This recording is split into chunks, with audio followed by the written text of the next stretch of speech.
Hi everyone, I'm Dr. Joe Thorogood. Welcome to Remarkable. This week we're looking at nominalisations. Now, what is a nominalisation? We simply put, it's when you take an adjective or a verb and you turn it into a noun. Examples include cancelled and cancellation. He cancelled, there was a cancellation. Inflated versus inflation. Prices inflated, he inflated the balloon. Considered, consideration, and tend and tendency. So these are adjectives or verbs that have been turned into nouns. They are very useful in academic writing when you want to describe something in the abstract. So if you want to talk about a process that happens in lots of places and you don't want to pin it down to a certain place, happens in geography all the time, gentrification, urbanisation, happens in politics, politicisation, happens in physical geography, flocculation. Lots of words that end in ation often tend to be nominalisations, so they can be really useful. But lots of students sometimes tend to use too many of them and they become quite a problematic thing in writing. The reason why is that a nominalisation allows you to take away the subject. So, 3 different ways of approaching the subject. With the active voice, the subject is somehow performing the verb. The lecturer marks the work. In the passive voice, the verb is somehow acting on the subject of the sentence. The work was marked by the lecturer. Now, a nominalisation will actually allow you to take away the subject entirely. So we could say something like, the work was subject to an examination. Now, there is still obviously a subject to that sentence, the work, but that subject of the lecturer, the person doing the examination or the marking, has disappeared.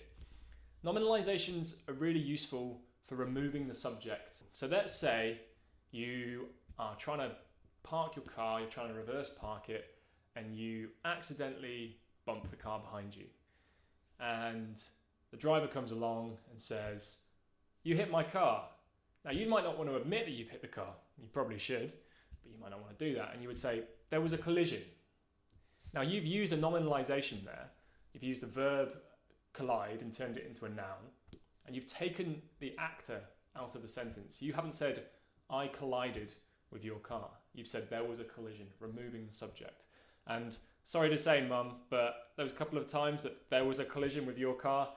Well, it was me driving with either a gatepost or a wall. So sorry about that. So nominalisations are useful, but when they're used too much in student work and the subject is removed, it can be hard to work out who's doing what. And this is a big problem when you're trying to explain difficult things, like we have to do in university essays. So what I've got here is an essay I wrote for my master's, actually, that's got a couple of nominalisations in it. I've just moved it over into a different Word document. Now, this sentence is terrible. It's about 85 words long. I think I remember it being 89 words long. It's just very difficult. I'll try and read it all in one breath, but the recognition of the potential for a global pandemic of HPAI, that's bird flu, resulted in the World Health Organization, the Organization for Animal Health, that's what the OIE is, and the Food and Agricultural Organization coalescing around a One World, One Health policy that focused on different ways for managing the socio-economic aspects of the transmission of the disease through animal husbandry and farming practices. It's a long sentence, it's poorly written, and 2 big problems in there are 2 nominalisations. So you can see the first one here. I'm just going to highlight it in red. The word recognition. Now, recognition is a nominalisation. It's the noun form of the verb to recognise. And what it's done here is it's made it hard to work out who the subject of the sentence is. Who is doing this recognising of the potential for a global pandemic? We're not sure. Is it the World Health Organization, the OIE, the FAO? It's really hard to tell.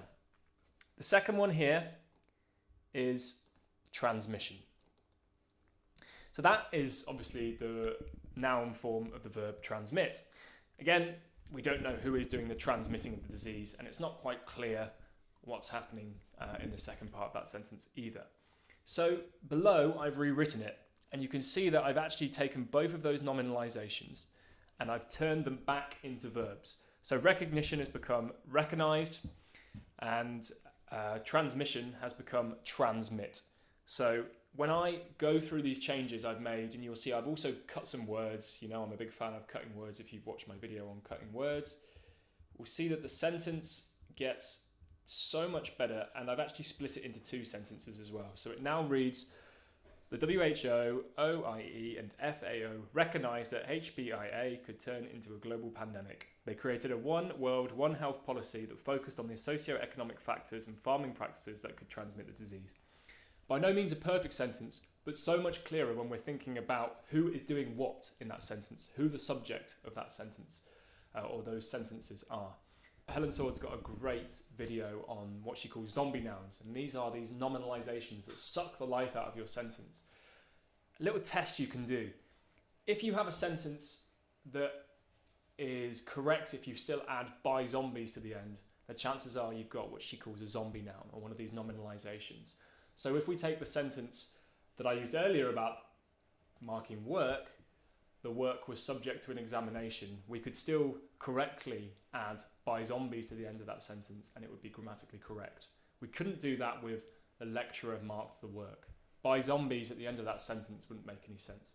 So if you can add by zombies to the end of one of your sentences, chances are that it's got a nominalisation in it, a zombie noun in it, that's sucking the life out of the sentence and making it harder to understand. So that's the video. Thanks for listening, and I'll see you next time.